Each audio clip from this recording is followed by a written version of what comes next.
सुमुखश्चैकदन्तश्च कपिलो गजकर्णकः लम्बोदरश्च विघ्नो विघ्ननाशो विनायकः धूम्रकेतुर्गणाध्यक्षो बालचन्द्रो गजानन द्वादशैतानि नामानि या पठे शृणुयादपि सर्वमंगल मांगल्ये शिवे सर्वार्थसाधिके शरण्ये त्र्यंबके गौरी नारायणी नमोस्तुते। नमस्कार, स्वागत है आपका आचार्य वाणी में। मैं आचार्य डॉक्टर विक्रमादित्य आपके साथ हूँ। आज का विषय है धनु राशि वालों के लिए अप्रैल के अंतिम में ग्रहों का योगायोग किस प्रकार का बनेगा। देखिए, ज्योतिष यही विज्ञान है कि जो हमें बताता है कि ग्रहों का योगायोग कब आपके लिए अच्छा है, कब आपके लिए थोड़ा भारी है, और कौन से समय में कौन सी दिशा को यदि हम प्राप्त कर लें, उस पर चल लें, और तो कैसे हमारे जीवन में परिवर्तन का योग बन जाए। इस वक्त ग्रह नक्षत्रों के दृष्टिकोण से यदि हम बात करें धनु राशि वालों के लिए अप्रैल के अंतिम भाग में कई सारे ग्रह आपके लिए अच्छे योग बना रहे हैं, कई ग्रह थोड़ा सा विकट स्थिति उत्पन्न कर रहे हैं। सबसे बड़ी बात है शनि महाराज। शनि महाराज की जो ढैया चल रही है आपके ऊपर, वो कहीं ना कहीं आपके कई मामलों में विघ्न उपस्थित करती दिखाई। और ऐसे में समझें कि कई ग्रह अप्रैल के अंतिम भाग में शनि के नक्षत्रों में ही प्रवेश करते दिखाई दे रहे हैं, और ये शनि पूरी तरह से आपके कई मामलों में कार्यों को, जो बहुत सारे लोग धनु राशि वाले सोच रहे हैं, तो ये स्लोनेस करते दिखाई दे रहे हैं, कई मामलों में विघ्न उपस्थित करते दिखाई दे रहे हैं। आपको शनि को मनाना पड़ेगा। शनि को मना लेंगे तो आपके लिए बहुत सारी चीज़ों को कंट्रोल करना आसान हो जाएगा। इस समय मंगल भी आपके कमज़ोर चल रहे हैं, और मंगल आपके लिए कहीं ना कहीं स्थितियों को आपके अनुरूप नहीं बना रहे हैं, आपसे विकटता लाते दिखाई दे रहे हैं। ऐसे में थोड़ा सा ग्रहों का उपचार करने की ज़रूरत है। सही समय समझ लें कौन से ग्रह आपके कब कौन सी दिशा में जा रहे हैं, तो आप कैसे उनका उपचार कर सकते हैं। सबसे पहले बात करते हैं 21 तारीख सोमवार का अवसर है। अष्टमी तिथि इस दिन विद्यमान है, और इस दिन ग्रह नक्षत्रों का योग आपके लिए बहुत अच्छा ही बना हुआ, खराब नहीं है। कारण है कि बृहस्पति महाराज आपके छठे भाव में बैठकर आपके चंद्रमा को देख रहे हैं, और वो आपके लिए राजयोग का निर्माण कर रहे हैं। ये स्थिति ऐसी है कि आपके लिए यदि थोड़े से आप विनम्र हो जाएं, थोड़े से बड़े बुजुर्गों की आज्ञा मानकर अपने माता पिता के लिए प्रसन्न करें, उनका आशीर्वाद देकर कार्य करने का प्रयास करें, तो आपके लिए वारे न्यारे हो सकते हैं। ऐसे में आप कोशिश ये करें, जो भी कार्य कर रहे हैं उनका ध्यान रखते हुए कार्य करें। इस दिन कालाष्टमी है, भगवान शिव की उपासना करें। और साथ साथ क्या होता है ना, तुम्हें माता च पिता तुम्हें बंधु च सखा तुम्हें, भगवान विष्णु शंकर पार्वती जी की सुंदर प्रदक्षिणा करके उनका आशीर्वाद, खीर का भोग लगाकर उनका आशीर्वाद लेकर कार्य करने का प्रयास कीजिए। चीज़ें आपके लिए अनुरूप हो सकती हैं। स्वास्थ्य का थोड़ा ध्यान रखने की ज़रूरत है। हड्डी संबंधित, कमर संबंधित रोग थोड़े परेशान करते दिखाई दे रहे हैं, इसलिए शीतला माता की दिन आराधना कर लीजिए। बड़ा बसोड़ा है, आपके लिए अच्छा रहेगा। सर्वार्थ सिद्धि योग है, नया कार्य आरंभ करने के लिए अच्छा मुहूर्त बना हुआ है। वहीं बात करें 22 अप्रैल की, तो उस दिन विशेष तौर पर धनु राशि वालों के लिए ग्रह नक्षत्र जो बने हुए हैं, मंगलवार है, नौमी तिथि विद्यमान है। गजकेसरी योग आपके लिए सुंदर रूप से निर्माण होकर आपके लिए चीज़ों के लिए अच्छे योग बनाता दिखाई दे रहा है। चंडिका नवमी है, भगवती की सुंदर आराधना करने का अवसर है, तो कोशिश ये करें भगवती को प्रसन्न करें। मंगलवार का दिन है, तो हनुमान जी की सुंदर आराधना करेंगे तो आपके लिए कल्याणकारी योग रहेगा। ग्रह आपके लिए अनुकूल बने हुए हैं। तो धनु राशि वालों, 23 तारीख के दिन ग्रह नक्षत्रों का योग आपके लिए जो बना है वो भी समझ लीजिए। बुधवार का दिन है, और उस दिन दशमी तिथि विद्यमान है, और उस दिन ग्रह नक्षत्रों का योग जो परिवर्तन के लिए जा रहा है, आपके लिए पुरुषार्थ से लाभ मिलता दिखाई दे रहा है।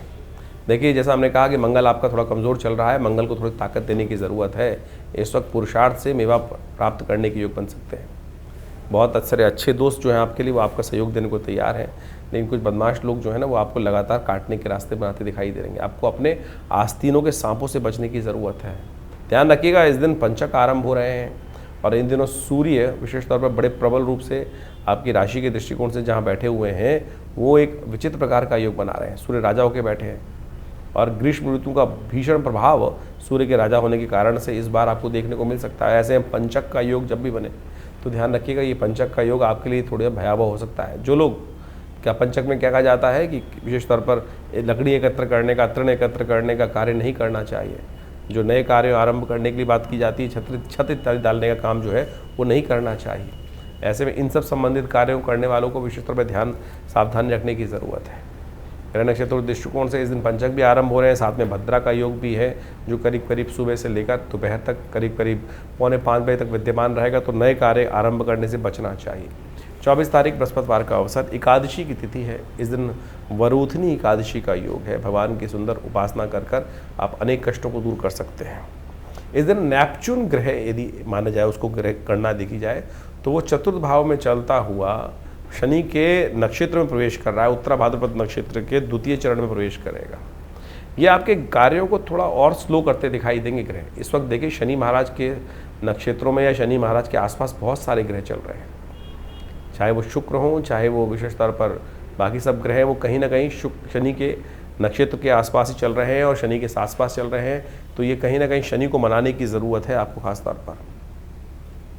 और ऐसे में आपके लिए अच्छा रहेगा कि भगवान विष्णु की उपासना करें, उनका आशीर्वाद लें, शालिग्राम जी का पूजन कर उनका चरणामृत ग्रहण करें। शनि भी आपके अनुकूल होंगे। शुक्रवार का दिन 25 तारीख पड़ रही है, उस दिन द्वादशी तिथि विद्यमान है और ग्रह परिवर्तन का योग बनाएंगे। और ये ग्रह का परिवर्तन जो चतुर्ग्रही योग बना हुआ था वो पंच ग्रह में परिवर्तित हो जाएगा। चंद्रमा भी शनि, राहु, शुक्र, बुध के साथ विराजमान हो जाएगा चतुर्थ भाव में। और ये आपके लिए जो अशुभ योग चतुर्ग्रही विस्फोटक योग बन रहा था उसमें कहीं ना कहीं परिवर्तन का योग बनाएगा। चंद्रमा वहाँ जाके इन ग्रहों युतियों को कहीं ना कहीं शांत करेगा, शीतल करने के योग बनाता दिखाई देगा।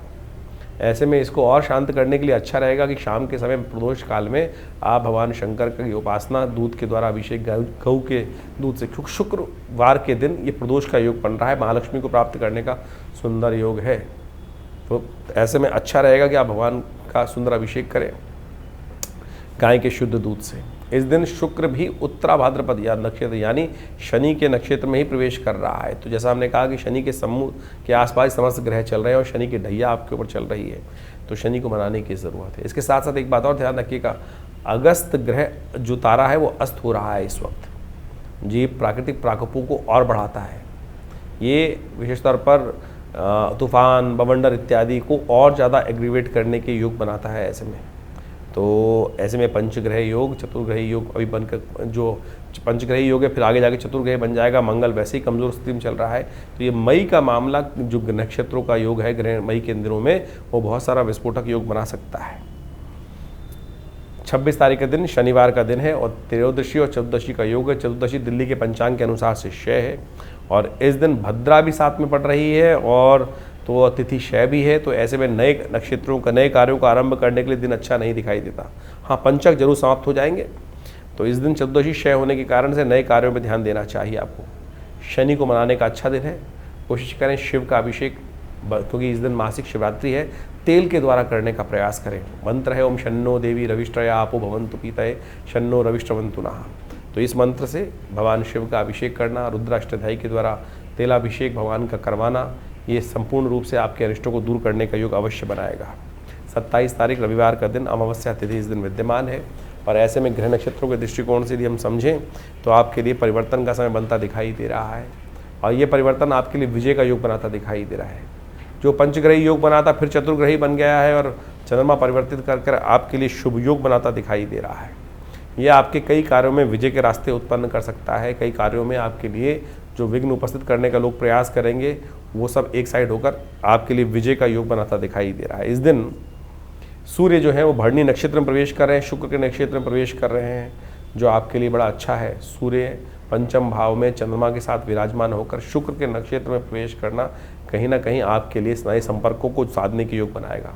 बुध महाराज भी जिस प्रकार से रेवती नक्षत्र में प्रवेश कर रहे हैं, अपने नक्षत्र में प्रवेश कर रहे हैं, उनसे चीज़ों को ऑर्गेनाइज करने में आपको रास्ता बनता दिखाई देगा।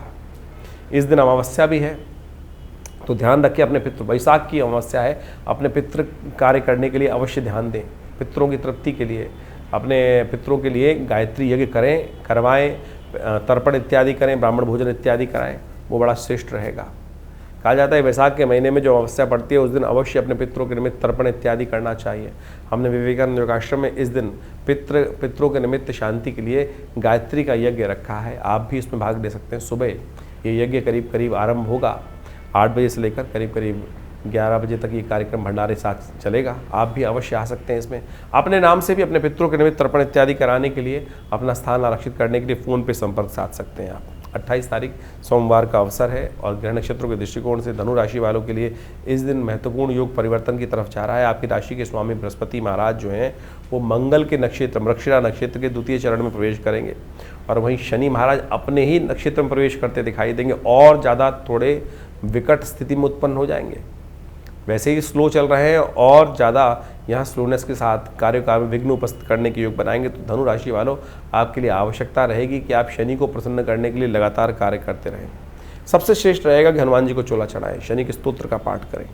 नहीं तो ये शनि आने वाले कुछ समय में आपके लिए थोड़ा सा उत्पाती योग, सफलता में बाधा, कहीं ना कहीं सुख में बाधा उत्पन्न करने, कहीं ना कहीं आपके मनोमस्तिष्क में जिद अननेसेसरी की उत्पन्न करने के योग बना सकते हैं, आलस ज़्यादा उत्पन्न करा सकते हैं। 29 तारीख मंगलवार का अवसर है, द्वितीय तिथि विद्यमान है इस दिन चंद्रमा उच्च के होकर बृहस्पति के साथ विराजमान होने जा रहे हैं। आपके लिए कुछ अच्छा कुछ खराब योग बना रहे हैं।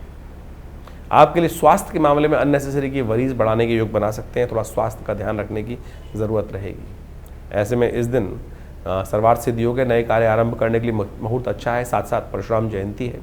इस दिन हमको अपने स्वास्थ्य की रक्षा के लिए अष्ट चिरंजीवियों की आराधना करनी चाहिए। अश्वत्थामा, बलिर्व्यासो, हनुमानश्च विभीषण, अष्ट चिरंजीवी के अंदर परशुराम जी भी आते हैं और वो कहा गया अष्ट चिरंजीवी कौन कौन से हैं? अश्वत्थामा, महाराज बलि, व्यास, विभीषण इत्यादि। और अश्वत्थामा, बलिर्व्यास, हनुमानश्च विभीषण, हनुमान जी, परशुराम जी, ये सब लोग अष्ट चिरंजीवी के अंतर्गत आते हैं। इनकी सुंदर रूप से आराधना करने से कहा जाता है कि स्वास्थ्य संबंधी समस्याओं को दूर करने का रास्ता बनता है। इस दिन ब्राह्मणों को भोजन कराएं, गरीबों को भोजन कराएं और ब्राह्मणों की पूजा करें, उनका आशीर्वाद दें, पीले वस्त्र दान करें। ये समस्त कार्य अवश्य करने का प्रयास करना चाहिए। ये परशुराम जयंती मंगलवार के दिन पड़ रही है तो सुंदर योग है, तो इसलिए अवश्य इस दिन अपने आयु की रक्षा करने के लिए अवश्य ये सब उपाय करने चाहिए। 30 तारीख का दिन विशेष तौर पर बुधवार का दिन है और साथ साथ तृतीया तिथि विद्यमान है। इस दिन अक्षय तृतीया का योग बन रहा है, अक्षय फल प्राप्ति का योग है। इस दिन ग्रह नक्षत्रों के दृष्टिकोण से देखिए, उच्च के चंद्रमा आपके राशि की बृहस्पति के साथ विराजमान होकर लाभ का योग बनाते दिखाई दे रहे हैं। यदि स्वास्थ्य को ध्यान रख लिया आपने, स्वास्थ्य के संबंधी ठीक उपाय कर लिए, तो आपके लिए अच्छे योग रहेंगे, लाभ के योग बनते दिखाई देंगे। नए कार्य आरंभ करने के लिए अच्छा मुहूर्त बनता दिखाई दे रहा है। इस प्रकार से आपने ग्रहों का खेल दिन पर दिन किस प्रकार का रहेगा वो समझने का प्रयास किया। देखिए, ये ग्रहों का जो खेल है वो विशेष तौर पर हर रोज परिवर्तन के साथ आगे बढ़ता रहता है जीवन। लेकिन इस समय जो चतुर्ग्रही योग बना हुआ है वह पूरे अप्रैल के अंदर जिस प्रकार चलने वाला है वो कहीं ना कहीं इस समय ग्रहों की युति को शुभ नहीं करता। और ये चतुर्ग्रही योग जो है वो कई बार जब भी जन्मपथ विशेष तौर पर गोचर में बनता है तो वो संसार के अंदर कुछ ना कुछ अशांति, चाहे वो प्राकृतिक आपदाओं को उत्पन्न करने के योग बनाता है या विश्व में अशांति का वातावरण बनाता है। जनमानस में अशांति की तरफ प्रवृत्त करने के लिए बहुत सारे उपद्रवी तत्व जो हैं वो प्रेरित करते रहते हैं लोगों को अपने स्वांता सुखाई। संसार में लोग अपने स्वार्थ के लिए पता नहीं कहाँ कहाँ किस किस प्रकार से किन किन के जीवन को बर्बाद करने का प्रयास करते हैं और ये आज से नहीं अनादिकाल चलता रहा है। और इन्हीं सब चीज़ों को समझकर ज्योतिष के आचार्यों ने इन योगों को समझते हुए इन चीज़ों को लिखा, बताया कि किस प्रकार का योग चल रहा है। जैसे आप देख रहे हैं कि इस वक्त आपके राशि के दृष्टिकोण से हमने दिन पर दिन किस प्रकार का योग था वो तो समझाए, लेकिन ये भी समझने की आवश्यकता है कि विश्व के दृष्टिकोण से जो इस वक्त ग्रहों का योग है, चाहे वो शनि महाराज है, शुक्र है और राहु इत्यादि हैं और साथ साथ बुध इत्यादि, इन चारों ग्रहों की युति जिस प्रकार से ग्रहों की बनी हुई है वो विश्व को कहीं ना कहीं अशांत करती है और ये प्राकृतिक आपदाओं को भी लाती है, भूकंप इत्यादि। अभी आपने देखा कुछ दिन पहले भयावह भूकंप की कई बार स्थिति बनी, वो ग्रहण के कारण तो थी, लेकिन और भी बहुत सारे कारण बनते रहते हैं और ऐसे में अभी इसका प्रभाव कुछ दिन रहने वाला है और अगले महीने मई में जाकर कई ग्रहों का परिवर्तन का योग बनेगा, चाहे वो बृहस्पति हो, चाहे वो राहु ग्रह हो और बहुत सारे ग्रह भी परिवर्तन की तरफ जाने का योग बनाएंगे। और इस वक्त जैसे आप समझे मंगल ग्रह भी अपने सबसे कमज़ोर स्थिति में चल रहा है, तो ऐसे में दुस्साहस के योग भी बनते दिखाई दे रहे हैं। इसके साथ साथ देखिए, अभी जो विश्व के दृष्टिकोण से हम समझें तो अगर आप ग्रहों के योग को देखें तो वो ऐसा दिखाई देता है कि विश्व में दृष्टिकोण से जो सूर्य राजा बनकर इस बार आए हैं, मंत्री पद भी उनके पास है, तो इसके कारण से विश्व में गर्मी का भयावह प्रभाव देखने को मिलता दिखाई देगा और गर्मी के भयावह प्रभाव के कारण से अग्निकांड, विस्फोटक योग, ये सब भी कहीं ना कहीं परेशान कर सकते हैं। तो हमको अपने जीवन को सही चलाने के लिए अपने ग्रहों को सही रूप से समझते हुए उपाय करने का प्रयास यथाउचित भाव से करना चाहिए। कई लोग विशेष तौर पर अपने ग्रहों को समझकर परेशान हो जाते हैं और कई बार गलत रास्ते पे चल देते हैं। देखिए, शास्त्र में तो सिद्धांत के तौर पे ग्रहों का उपचार बताया गया है। उपचार बड़ा सीधा साधा है, परमात्मा की आराधना करना और सबसे पहले समय को पहचानना कि समय क्या करवाने जा रहा है हमसे, हम किस प्रकार से अपने आप को रोक सकते हैं। यही सही दिशा निर्देश, सही गुरु का वाक्य, सही आशीर्वाद मिल जाए तो क्या होता है कि हम गलत तरफ जाने से बच जाते हैं। नहीं तो जीवन है, चलना है, ये धरा तो गोल ही है, चाहे इधर से जाओ चाहे इधर से जाओ, लेकिन सदगुरु की प्रेरणा होगी तो जो दिशा हमारे लिए उपयुक्त होगी वो हमको प्राप्त हो जाएगी। सही दिशा में हम कार्य करने शुरू कर देंगे और नहीं तो फिर संसार में गोल चक्र तो है ही, एक लंबा रास्ता एक छोटा रास्ता है। तो इसलिए यदि अनुभव का लाभ लेते हुए हम जीवन में अपने सही मार्ग पर चलने का प्रयास करेंगे तो बहुत अच्छे से जीवन को बहुत बढ़िया तरीके से आगे बढ़ने का रास्ता बना सकते हैं। लेकिन लोभ एक ऐसी चीज़ है, और तो और साथ साथ हम अहंकारवश, लोभवश, मोहवश कई बार अपने जीवन को कष्ट में डाल देते हैं। देखिए, पुरानी कहावत है, आए थे हरि भजन को ओटन लगे कपास। हम लोक को सुधारने का प्रयास करें या परलोक को सुधारने का प्रयास करें तो इस बात को समझें, एक ही सुधरेगा। और हरी कृपा ऐसी है कि भगवान का यदि स्तमन करे तो लोक भी सुधर सकता है, परलोक भी सुधर सकता है। लेकिन संसार के माया के प्रपंच से अपने आप को दूर करते हुए कार्य करने का प्रयास करें। अभी आने वाले समय में बहुत सारे सुंदर उत्सव पड़ने वाले हैं। इन सब उत्सवों को हमारी भारतीय संस्कृति में हमारे ऋषि मुनियों ने सनातन पद्धति में हर रोज़ कोई उत्सव का सृजन किया। कारण क्या था? कारण यही था कि मनोमस्तिष्क फालतू के कामों से हटकर उस परमात्मा की स्तवन में अपने आप को लगा लें।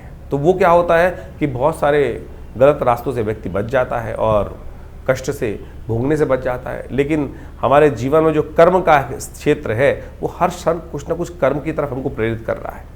कोशिशें करें, सदकर्म की तरफ प्रेरित करने का प्रयास करें अपने आप को, लोगों को। नहीं तो क्या होता है कि गलत कर्म की तरफ प्रेरित करोगे। कई बार हम अपने आश्रम में लोगों के जो यज्ञ इत्यादि होते हैं उसके बारे में बता देते हैं, तो कई लोग इस प्रकार से बोल देते हैं कि भैया आचार्य जी आश्रम का ऐड कर रहे हैं। देखो, ऐड करने की हमें ना तो कोई ज़रूरत, अगर यज्ञ इत्यादि आश्रम पे हो रहे हैं तो बताना चाहिए, लोगों को प्रेरित करना चाहिए। एक शराबी है, वो लोगों को प्रेरित करता है, आओ शराब के पार्टी में बैठो, और जुआ खेलने वाले कहते हैं जुए में खेलने का प्रयास करो। अगर हम सदकर्म कर रहे हैं और सदकर्म के बारे में लोगों को बता रहे हैं तो ये एडवर्टीजमेंट नहीं है, गलत की तरफ नहीं ले जा रहे। तो अगर आपको कई लोगों को, और आप एक बात और समझ लें कि आपके जीवन में हम कैसे समझें कि हम धर्म, हमारे अंदर अभी धर्म का उदय हो रहा है या अंत हो रहा है। धर्म की बात सुनकर यदि किसी व्यक्ति को कहीं ना कहीं मन में क्रोध आने लगे, गुस्सा आने लगे, तो समझ लो कहीं ना कहीं पाप प्रवृत्ति अभी जीवन में कहीं ना कहीं परेशान करने के आगे योग बना रही है। तो इसलिए अपनी भावना को पवित्र रखें।